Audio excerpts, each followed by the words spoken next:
Hey, what's up everyone? It's Rich. Alright, welcome to a video. I thought what I would do is to end the year on YouTube, and I want to thank everyone that's watched my videos, supported the channel by subscribing or hitting like on videos.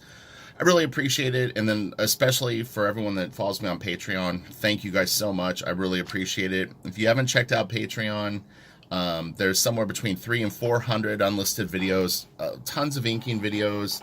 We work on all kinds of drawing things. There's pep talks and book and comic reviews that I don't upload to YouTube. So it's definitely worth checking out. For $1, you can get in full access. So anyway, what I wanted to do is there's a trend that I always see with people that are working on their inking skills that never really seems to grow old in terms of kind of an initial thing that I have to address for people, and I mean that in a positive way because it's something that everyone needs to sort of work on, and it's having a little bit better control and then laying down lines with confidence. So I thought I would give you guys some kind of really good tips for being able to be better at those two things. So first things first, people will always ask, what am I using? So the ink that I'm using today, I sort of drifted into this, and I never really used this ink before for any work stuff, but I'm friends with the owner of Holbein, Friendly. We don't chat all the time or anything like that, but he's very, very nice to me, and he always gives me samples of stuff when I see him at Comic-Con. And so he gave me this acrylic ink, super opaque black, and it actually is really cool. It's kind of got a characteristic a little bit like what I would consider black magic, which is it's kind of got a matte finish to it, meaning that it lays down very flat, and it doesn't have a real gloss to it. So it's pretty cool ink, honestly, and it seems to flow well. So I'm using that ink, and then right now I'm just using a Raphael Kolinsky Sable 8404, and it's just kind of the brush that I have out. So as most people will see, I'm not super particular about the tools that I use. Anyway, that's not the point. The point is laying down lines with confidence. So whenever I dip my brush in the ink, and I'll kind of go over the basics of it too, just so that you know, why I always do videos with brushes. I think brush is probably the most important tool that you could learn if you ever want to ink. Crowquills are great, but brush, if you get good at brush, you'll be great at Crowquill, and it helps you with markers and tech pens and the whole thing. So when I dip the brush in the ink, I generally only get it up to about here. So this goes into the ink, and I fill it up to about here. I don't go up to here, I don't go up to here, and that will soak up a decent amount of ink. This brush is, I think it's a number 2, yeah. So anyway, but yeah, so I only dip it up to about there. So that's not confidence or control, but it's good for people to know that maybe don't know. So the next thing that I do is once I dip it into like an inkwell meaning like, I use a fancy version of something like this. So like a little cup that I put ink into it, and I leave it out all the time. I never put it away. I have a crystal one that's a little bit bigger than this, and I literally keep ink in it for weeks and weeks at a time. And in the morning, I generally will put a little bit of fresh ink in it or a little bit of water, and that's about it. But so once I dip it in that, what I'll do on another sheet of paper is I sharpen my brush. So what I'm doing is I'm just hitting it on the paper, and I'm twisting it to sort of like roll the end tight and sharp.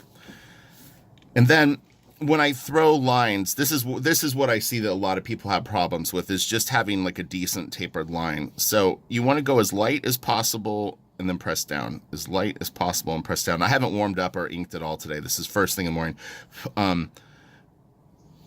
But if you look at my hand and my arm, the first thing that I'm doing is it's one full motion. You don't see a lot of moving with any parts of my hand when I do it. And, I can throw really long straight lines and,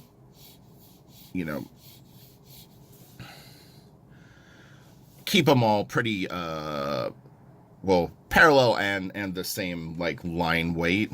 So anyway, what you want to do, some little exercises, or just if you're working on pieces, you want to keep in mind is like try to be able to go thin, thicker, thicker, thicker, thicker, thicker, thicker, and have them look kind of attractive.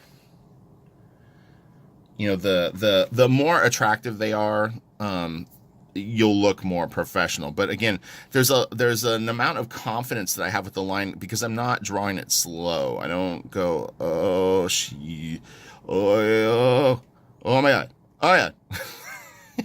You know what I mean? And I'm not making fun of anyone that works that way because I totally get it. When you start, you also don't know what to do. But yeah, so I'll, like, if I have a line that I need to throw and it goes across here, I look at it, I get ready, and then I go, you know, and I know that I want to get it thicker over here. I want to start it thick and, you know, have it get thin, whatever it is. But I'm kind of already in my mind, I'm seeing the action through. So that's a little sort of like, you know, like a mental prep that I sort of make, but it's just kind of instinctive at this point. But yeah, so what you want to do is make sure that your brush is sharpened. I did it on my little scrap piece, but twist it until you see that point nice and sharp. And sometimes when brushes get old, they split, and your brush will have, like, the bristles will be curving like this, and there'll be a fork in the middle. You know, there is a point where a brush just gets old and it can't work anymore. But if you can't sharpen it, it may be time to replace it. And as you get better, your brushes will last longer. If you've only been inking for a few months, you'll kind of rip through brushes quicker. I don't really know what it is. We must, when we're learning, just use the tool more aggressively or something like that. I have a very, very light touch. I noticed it the other day. I was doing something. I might have been trying to explain something, or I was watching something back that maybe I had filmed for a Patreon. And it is always kind of interesting for me to see myself ink, because it's like, it's kind of crazy. My hand is almost like a sewing machine or like a robot. And it's like I'll be heading this way, and all of a sudden I'm moving backwards, and it's kind of cool to watch even for me.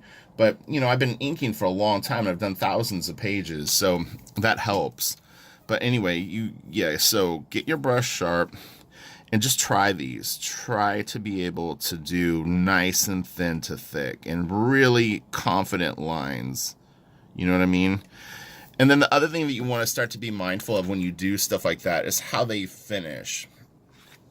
You can connect them, you can leave little gaps, you can have them crisscross. I had a guy yesterday that I was looking at his work.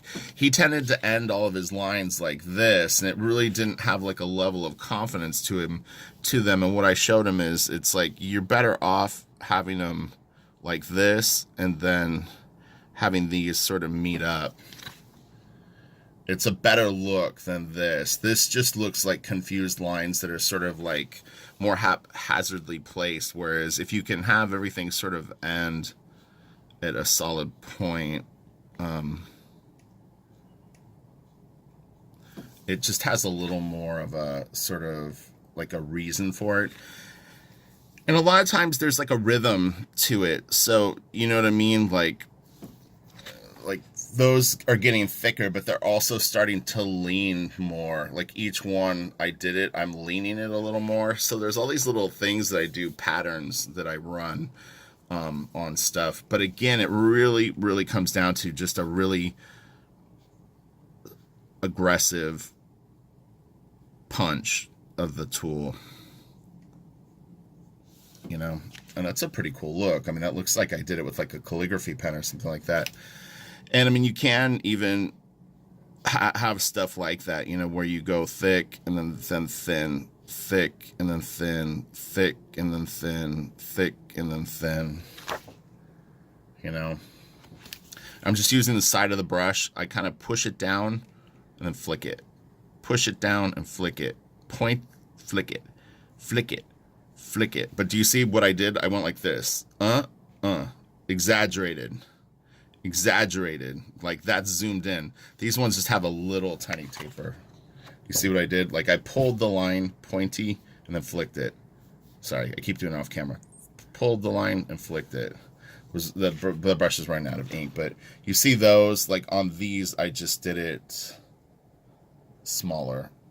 But you know, and then you can throw a thin line through these. and you look genial.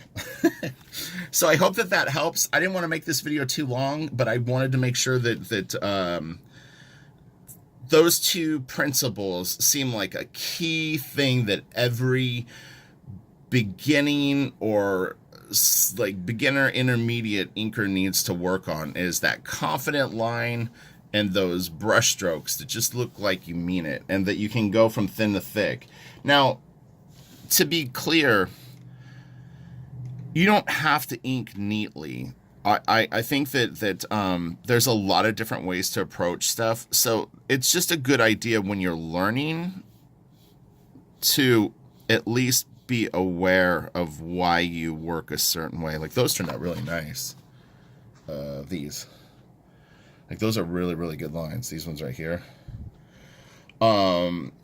I've had real good control the last few weeks. I've definitely noticed, I don't know if it's the complexity of the stuff that I'm working on is making me really kind of have to focus or what it is, but I think when I worked on the He-Man stuff with Dan Fraga, because it was pretty complicated, detailed stuff, and he wanted a very specific style, I had to kind of like not relearn inking, but I had to learn a bunch of stuff and look at a bunch of stuff that I wouldn't probably normally look at. Like he was really into Arthur Adams and Michael Golden. It's not like I don't like those artists, but you know what I mean? Like it wasn't on my radar as heavily as it probably needed to be at that moment. So I think that sort of got me like more aware of like, oh yeah, you know, even if you've been doing this for a while, it's always a good idea to kick yourself in the butt and want to you know, learn more, be competitive with yourself, and kick butt. You know what I mean? Like it's like being really good but only giving 60% isn't gonna like do you any favors. So you might as well like try to get really good and then give like 100% or 110%, as they say, which is impossible, right? Like I don't know. To me, 110% is an artist that can focus all the way through a piece and doesn't gas out at the end. That's generally what I see. Like I think that most professional artists are really good, but it's can you get to the finish line as strong as you started? So I try to push harder towards the finish line and actually end stronger. I've talked about that before in other videos, but yeah, if you can kind of brainwash yourself into thinking like that, where it's like the last 2 hours on a page are even more important, and it's like, you know, you'll end on a bit of a high note, and then also maybe even put the finish line in your mind past the piece. If you have 2 hours left, pretend like you have 4 hours left.